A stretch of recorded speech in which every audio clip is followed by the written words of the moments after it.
There is one type of exercise that carries enormous benefits for people over 50, but it's often overlooked. In today's video, I'm going to reveal what that exercise is, why you should be doing it, and how to safely get started at home. So the type of exercise we're going to be talking about today, which is so good for your health, is called Zone 2 cardio. And Zone 2 cardio is basically cardiovascular exercise that's done to a light to moderate intensity. Zone 2 cardio corresponds to anything that gets your heart beating at around 60 to 70% of its maximum. This usually correlates with about a 5 out of 10 difficulty for most people. The idea is to get your heart rate up to that zone and then sustain it for a prolonged period of time. Zone 2 cardio is particularly useful for people over the age of 50 because it can improve your cardiovascular health, it can improve your metabolism, and it can also help you generally get fitter without putting too much strain on your body. Here are 6 of the proven health benefits of Zone 2 cardio for people over 50. The American Heart Association showed that Zone 2 cardio, when done regularly, increases cardiac output in people over 50, it reduces blood pressure, it increases circulation, particularly important if you have problems with the circulation in your legs, and it reduces your risk of heart disease. All really important benefits and things you can get quite easily with just a few weeks of Zone 2 practice.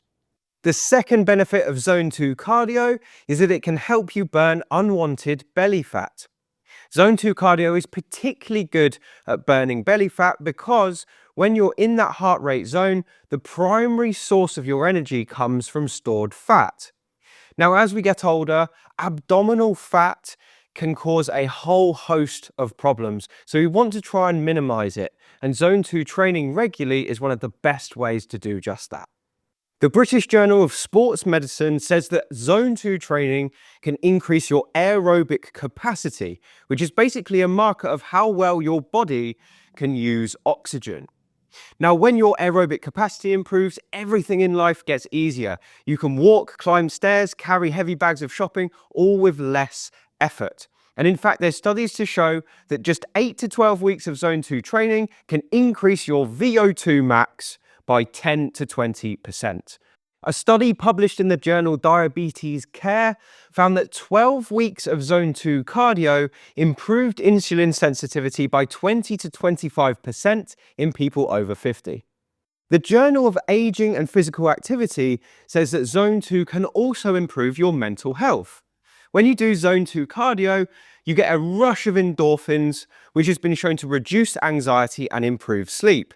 And in fact, just 6 weeks of Zone 2 training has been thought to reduce anxiety levels by an average of 20 to 40% in some studies. They also saw similar levels of improvement in sleep as well. And this is all in people over the age of 50. Arthritis, osteoporosis, and high cholesterol can all be controlled to some degree through Zone 2 training. It can improve your mobility, your flexibility, your strength, and your pain. So if you're interested in giving Zone 2 training a go, here's exactly what you need to get started. Now, before I show you what you need to do, I just need to make you aware that Zone 2 training is not going to be suitable for everyone, so definitely get checked out before you give it a try. And if it causes you any pain, then just avoid it. Now, the first thing you're going to want to do is pick one type of exercise that you enjoy. Brisk walking, hiking, jogging, cycling, swimming, all of these things count. Getting on the rowing machine, the cross trainer, all of it works. As long as you can elevate your heart rate and keep it there without making yourself uncomfortable, you're onto a winner. Now, the next thing you need to do, ideally, is get your hands on a heart rate tracker. I've got one on my wrist with my Garmin watch. I'm not sponsored by Garmin, but I think they're a fantastic brand. You can also get the same kind of thing with Apple Watches, or you can get cheap ones that you can find online, which just track your heart rate and don't do much else. Now, if you don't have the funds to invest in a heart rate monitor, then don't worry. You can still make Zone 2 training work. You'll just have to go more off your subjective feel and shoot for a 4 or 5 out of 10 difficulty as opposed to reading what your heart rate monitor is saying. The first stage in this process is to work out your theoretical maximum heart rate. And this is an estimate of the maximum safe beats per minute that your heart can handle during exercise. So here's the calculation you need to do. You're going to take 220 and you're going to subtract your age, and that's going to give you your theoretical max heart rate. So if you're a 60-year-old, your theoretical max heart rate would be 220 minus 60. That would give you 160. If you're 70, it will give you 150, and so on and so forth. Write this number down and take it to the next step. Your second step in this process is to determine your personal zone 2 range. So you're going to take your max heart rate that you calculated in the previous step and then do a quick calculation.